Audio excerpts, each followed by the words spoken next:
Utamanya kibinyo. Kibinyo omuntu okubanga tamanyi. Ate nga tamanyi nti tamanyi. One, the laws of Uganda say all minerals in Uganda belong to the people of Uganda.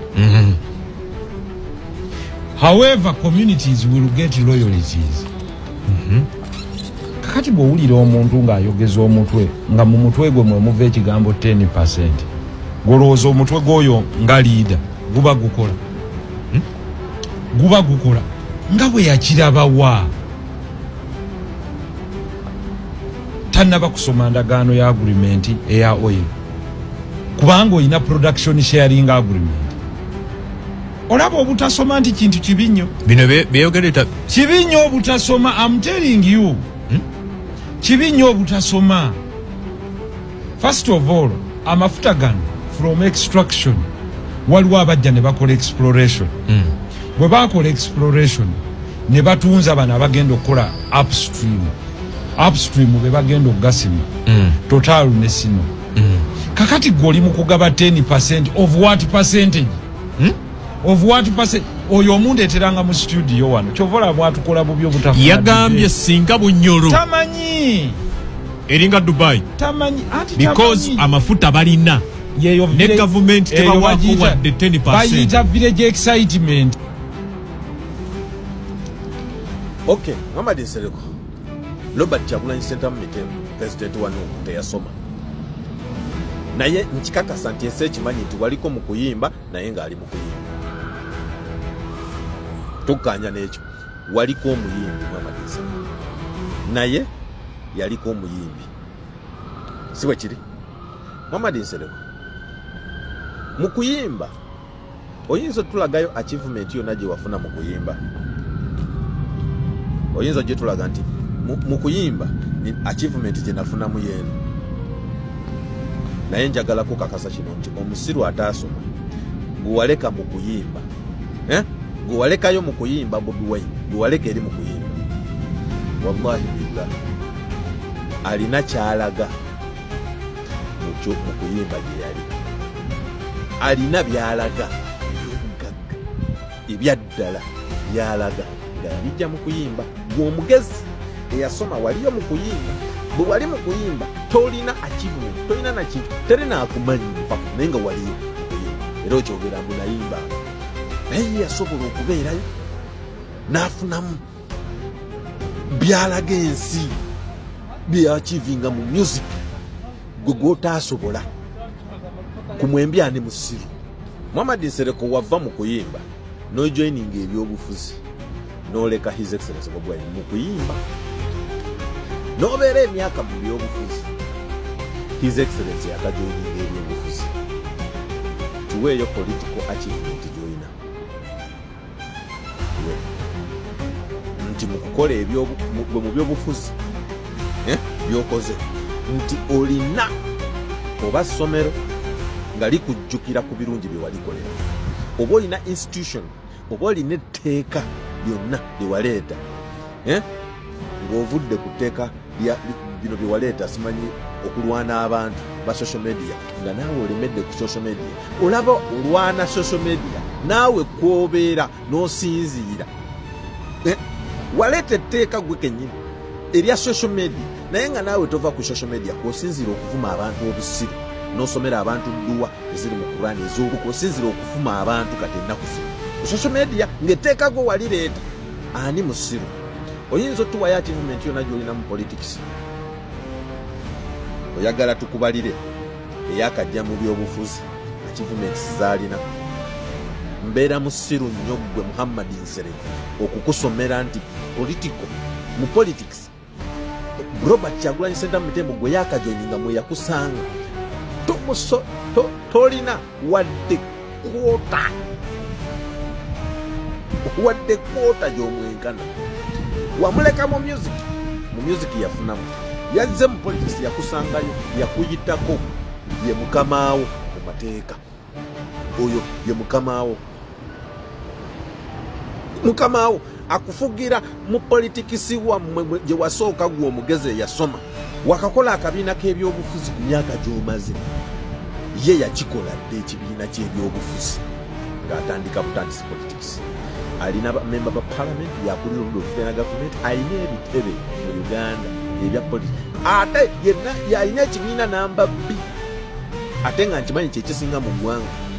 Naye kyekibiina ekyokubiri kuba kiri kyekiri mu buyinza. Era ye leader of opposition mu ggwanga yakusanga mu byabufuzi. Kakati feri yanga ggwe nga yakusanga busanzi, yakusanga mu byobufuzi, nayo naakuyitako mu music yakuyitako n'oddukayo n'ojja mu byobufuzi akusanze akuyise kati otandise kumulwana bulwanyi, tolina kyosobola kukola gundi tukwesonyiwe. Nze sirebanko feri yalinga gwe Muhammad Nsere. Ukimanyi nti omusajja yajja n'akusanga mu byobufuzi ng'omazeemu emyaka, naye ali mu kuvuganya ku ntebe ya bukulembeze mu mateeka nga yakolofayinga okugenda okuvuganya ku ntebe y'obukulembeze nga gwaludde mu byobufuzi emyaka omugeze yasoma. Wallahi walemeddwa n'okukakasa akakiiko k'ebyokulonda nti osobola okwesimba ku bwa pulezidenti. Walemeddwa ebisaanyizo ebikukkiriza okwesimba ku bukulembeze bw'eggwanga tobirina. N'ekibiina kyo kirina naye oli pulezidenti wa kibiina naye tosobola nakwesimbawo. Odda ku buleediyo bwe musasudde ssente bakubuuza ebibuuzo by'osasudde by'oyagala kwataakinga, omuntu gw'ataakinga takuliiko kubanga you are a politically failure.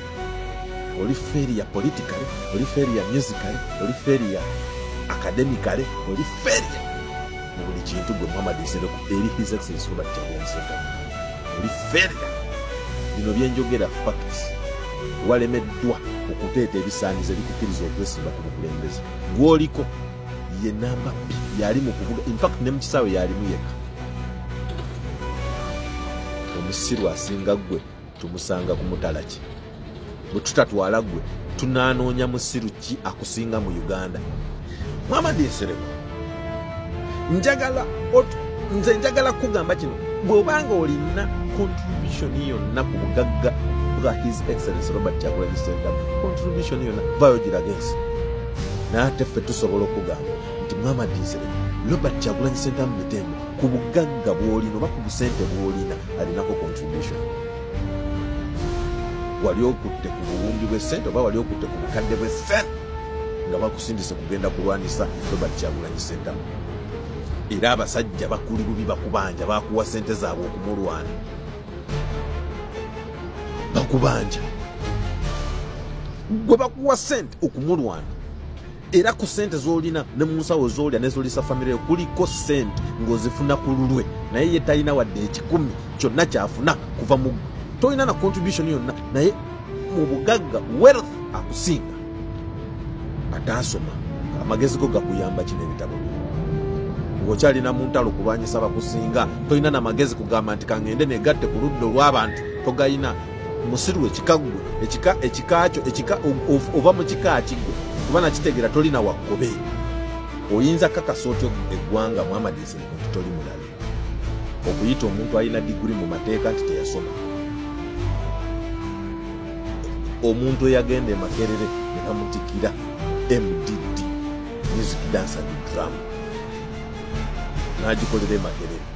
Lawyer alina diguri ng'otukakasa nti teyasoma.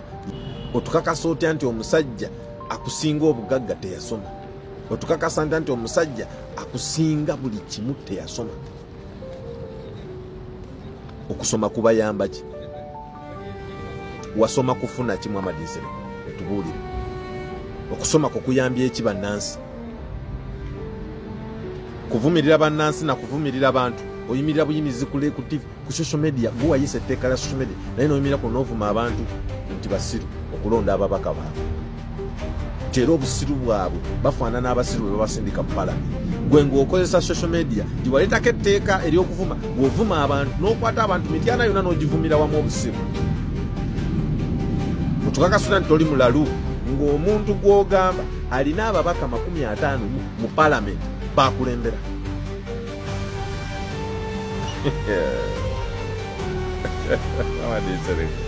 Muhammad Nsere, weesonyiwe His Excellency Robert Kyagulanyi Ssentamu Mitengo. Allah, embwa zeewedde embe, twajjira omugenyi n'eggaali. Kiba kirungi nnyo Muhammad Nsere ne bakuteebereza obugwagwa. okusinga okwogera ne bakikakasa nti oli mugwagwa.